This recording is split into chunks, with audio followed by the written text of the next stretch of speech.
They say the desert remembers things long after people forget them. The wind carries secrets through the canyons like old debts looking to be paid, and shadows stretch farther than they ought to, like they're trying to warn you of something coming. And on the far edge of that sunburned frontier stood a lonely patch of land folks only ever whispered about, Redden Ranch. Now, you might hear different tales depending on which old-timer you're buying whiskey for, but most agree on one thing. Cole Redden wasn't born strange, grief made him that way. Used to be Cole was a gentle sort of man, quiet, fair-dealing, loved his wife something fierce. But after the fire took her so fast the flames didn't leave him time for a prayer. He went hollow inside, a walking shadow with calloused hands and eyes that no longer lifted to meet the sunrise. Some said he'd been cursed. Others said the fire had been unnatural, burning blue as the eyes of a dying steer. Still others swore they saw someone walking away from the blaze, tall as a cedar tree and dressed in a long black duster. But whenever anyone tried to skin Cole, he'd just shake his head, say he was done with the past, and go back to mending fences. But the land never forgot. It never lets a debt rest unpaid. Most days, Redden Ranch sat quiet, too quiet. Horses refused to cross the front gate, snorting and backing away like invisible hands were pulling at their reins. Coyotes perched on the ridges at night, watching but never howling. Birds circled overhead but never landed. Travelers cut wide around the property, saying the air there felt wrong, like the ground itself was holding its breath. Then came that night, the night that birthed the story you're hearing now, the one passed down around campfires with voices lowered and eyes glancing over shoulders. The sky hung low and red, heavy as a dying man's last sigh. Heat shimmered off the dirt long after sunset, and the wind carried not coolness but the dry, crackling scent of something unsettled. Cole sat on his porch, lantern flickering beside him, a bottle untouched at his feet. And that's when he heard it. Soft at first, barely a breath. Hurry! Cole's head jerked up. The night was dead silent. He rose slow, every bone in him stiff from years of grief, and walked toward the barn. Each step felt heavier than the last, like the land was trying to drag him backward. When he pushed open the barn door, the lantern light bent strange against the dark, stretching too far, not far enough, trembling like it feared what waited inside. "Hello," Cole whispered. Then came the voice again, clearer, closer. "Hurry, please." It wasn't a voice he recognized, but it carried something that made his knees buckle, something that sounded like fear. The air turned cold, colder than winter water pulled straight from the well.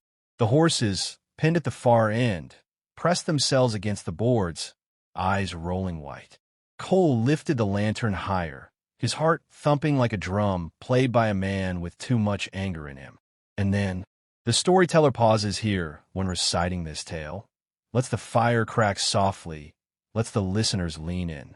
Cole lifted his eyes, and there, standing between the shadows and the lantern's trembling glow, was a figure too still to be a man, too real to be a ghost. A tall shape cloaked in darkness, its smile stretched long and wrong. Cole's breath stopped dead in his chest. For in that moment, the rancher looked up, and the devil looked right back at him. Most folks who tell this tale always pause right here, right at the moment that figure in the barn smiled. Not because they're scared of getting the next part wrong, but because speaking the devil's name out loud tends to make the night lean in a little too close. But I'll go on. You asked for the truth. The lantern trembled in Cole Redden's hand, its flame narrowing to a thin, fearful sliver. The tall stranger stepped forward, boots silent against the hay-dusted floorboards, as if the ground itself didn't dare make a sound beneath him. No horns, no claws, just a long black duster coat, a hat pulled low, and a grin that didn't belong to any living creature.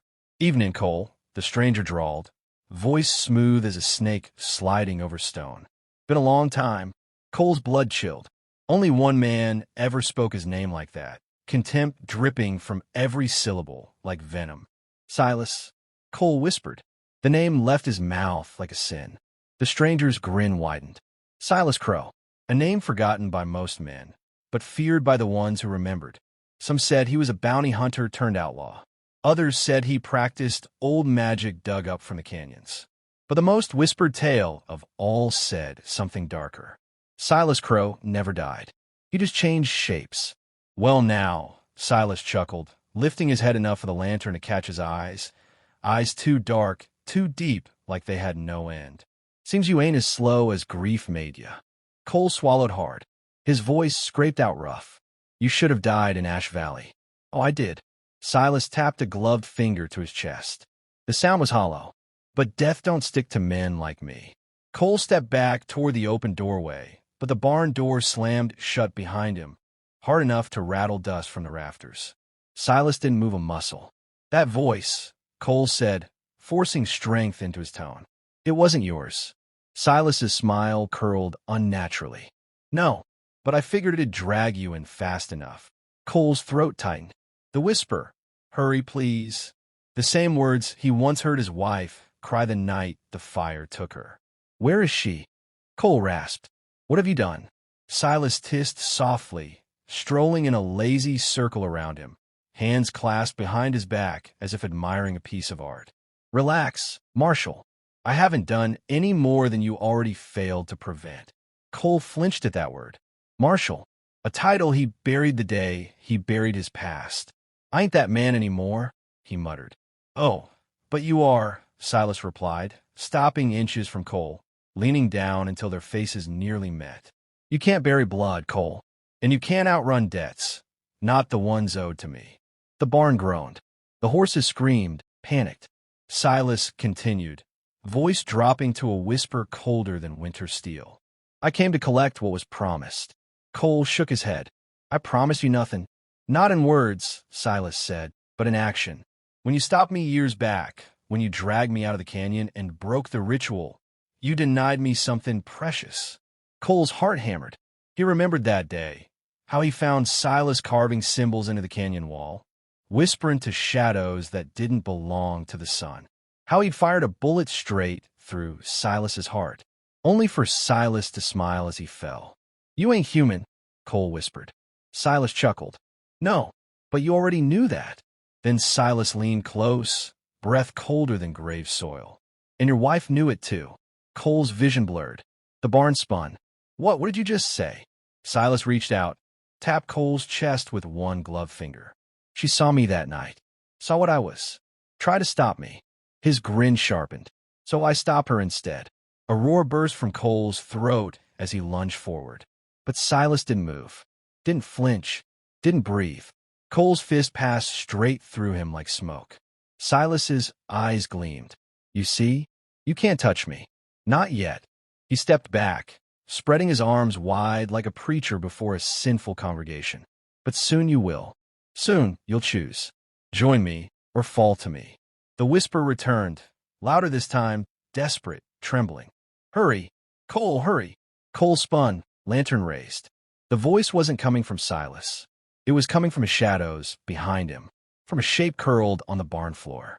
A shape he knew better than his own heartbeat. Silas's grin split wider.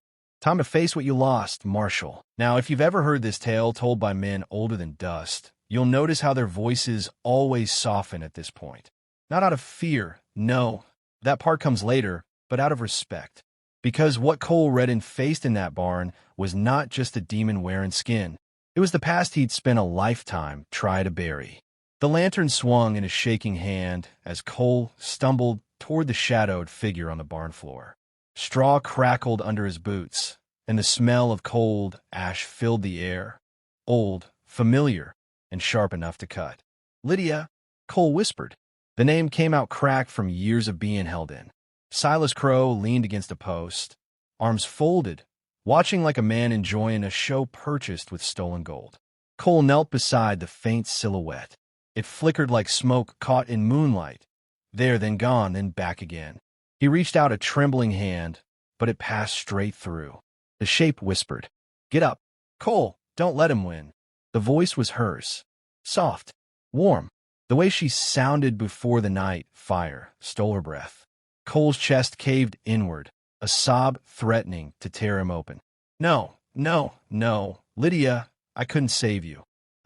She ain't yours anymore. Silas said lightly, tipping his hat with a devil's grin. Not body nor soul. Pain binds her to the edge of things. And you put her there. Cole rose slowly. When he turned, his face looked carved from stone. Old stone, cracked with grief and fury.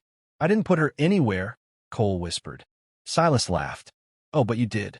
When you abandoned who you were. And that is when the old storytellers say the fire in Cole Redden's eyes first came back. Because truth, no matter how buried, has a way of digging itself out. The legend beneath the dust. Most folks living today know Cole only as a rancher, a quiet man who kept to himself. But men of my granddaddy's generation knew another version, one wrapped in rumor and blood. Marshal Cole Redden, one of the finest gun hands west of the Colorado. A man who hunted not just outlaws, but the kind of things the church preferred to pretend didn't exist. They say Cole once broke up a cult in the Badwater Canyons. Men who carved symbols in stone to summon shadows without names. Men led by none other than Silas Crow. It was you, Cole said low. You started it all. You summoned something that day, didn't you? Silas smirked. You really think a bullet could kill me? You interrupted a ritual meant to make me something more than a man. All you did was delay it. Cole's fist clenched. That ritual burned half that canyon. And gave me immortality, Silas replied, tapping his chest. This body's just a coat I wear. Cole's jaw tightened. The memories he'd tried to drown, duty, violence, darkness, they all came flooding back. You ran, Silas continued, circling him. After all your big speeches, after all your justice, you buried your guns and your badge. You tried to be ordinary. Cole's voice turned to gravel. Ordinary was all I ever wanted. Which is why you lost everything, Silas murmured. The barn grew colder. Frost formed on the lantern glass. Lydia's voice trembled behind Cole. Finish it, Cole. You have to. Cole closed his eyes. He remembered the night of the fire, how he'd come home to find the flames already swallowing the house, how Lydia had screamed his name once, just once, before the smoke took her. He had always thought it was an accident, or a punishment, or fate being cruel. Now he knew different. You killed her, Cole whispered. Silas shrugged casually. She interfered. Wouldn't let me claim what belonged to me. You. Cole turned slowly, the lantern casting his shadow long across the barn floor. That was your mistake, he said. Oh, Silas smiled. And what mistake was that? You left me alive. For the first time, Silas's grin faded, just a flicker, a crack. Cole stepped forward. No weapon in hand, no badge on his chest. Just a man with resolve sharpened like a spine of iron. You spent all these years thinking I was running from you, Cole said quietly. But I was running from the man I used to be. Silas tilted his head. And who was that? Cole's eyes burned like embers caught in a fresh wind. A man who knew how to kill monsters. A gust of icy wind tore through the barn, snuffing out the lantern. In the dark, Silas's laugh echoed, low, uneasy. Well then, he whispered, let's see if he's still in there. There ain't a man alive who doesn't quiet down when this part of the tale is told. Even the wind seems to stop moving, like it knows something sacred is about to be spoken. Because this is the moment of a broken rancher, a widowed man with grief carved deep into his bones, became a legend carved deeper into the land itself. The duel that woke the desert. The lantern's last breath died in the cold. Darkness swallowed the barn whole. For a heartbeat, there was nothing, no sound, no breath, no world. Then Cole Redden stepped forward, not with fear, not with hesitation, but with the steady weight of a man who has finally remembered who he is. Silas Crow's laugh slithered through the dark. You can't win without a weapon, Marshal. Cole didn't answer. He pushed past the shadow, through the barn door, out into the night where the moon hung full and pale, wide as a watchful eye. Sand whispered under his boots as he crossed the yard. The wind rose, swirling around him like a low moan from the earth itself. Behind him, Silas Crow appeared in a ripple of shadow. Running so soon? Silas mocked. Cole kept walking. I ain't running, he said. I'm remembering. He stopped at an old, half-rotted stump. The same stump where he once buried everything he used to be, guns, badge, rage, purpose. Where he laid down the man he thought he never wanted to be again. The ground trembled, cracked. Something silver glinted through the splitting earth. 2 revolvers, steel untouched by rust or time. The long-barreled Colts he'd carried as a marshal and as a hunter of darker things. Silas's smile faltered. Cole reached down and lifted the weapons. The metal hummed, alive, warm, almost breathing. From behind him came a whisper soft as moonlight. "I'm with you." Cole closed his eyes. Lydia's voice washed through him, steady, fearless. When he turned, Silas was standing in the center of the empty yard, duster coat whipping in the wind, black revolver in hand, its barrel pulsing with a sick, otherworldly glow. "Last chance," Silas called. "Kneel or be buried." Cole stepped into the open. "No kneeling," he said. "Not tonight." The legendary shootout. They faced each other across 20 paces of desert dust. Folks say even the stars held still. Silas raised his gun. Then die. He fired first. Black fire erupted from his weapon, streaking across the yard like lightning forged in hell. Cole didn't move like a rancher. He moved like the marshal he'd been. Fast, precise, unstoppable. Guided by a hand not his own. His wife's presence pressed at his back, steadying him, turning his steps sure as sunrise. He fired once, silver light bursting from the barrel like a sunrise piercing night. Silas staggered, shock twisting his face. Cole moved closer. Another shot. Another. Each bullet rang like a church bell, striking true. Silas roared, form flickering like a candle drowning in its own wax. "You think bullets can kill me?" he snarled. Cole stepped forward, gun smoking. "No, but truth can." Silas Crow unmasked. Silas lunged, faster than any man should move. His arm warped, shadows curling off him like smoke from a burning tree. But something stopped him. A shape, haloed in pale light, stood between him and Cole. Lydia. Her silhouette shimmered, fragile but firm. Silas's face twisted in fury. "You don't belong here. You don't decide where I belong," she whispered. Silas struck at her, but his hand passed through the spirit like a blade trying to cut the wind. And in that open moment, the one single heartbeat when evil faltered, Cole stepped forward. "This is for her." He pressed the barrel of his revolver to Silas's chest and fired. The scream that tore out of Silas Crow was not human. It shook the dust off the canyon walls miles away. His body cracked, split, then dissolved into a storm of black ash that spiraled upward, then downward, dragged screaming into the earth like the land itself was swallowing him whole. When the dust settled, Silas Crow was gone. For good. A dawn the desert remembered. Cole lowered his guns. His hands shook, not from fear but release. He turned to Lydia's fading spirit. "Stay," he whispered, voice breaking. "Just a little longer." She smiled, soft, warm, the same smile she wore the first day he ever loved her.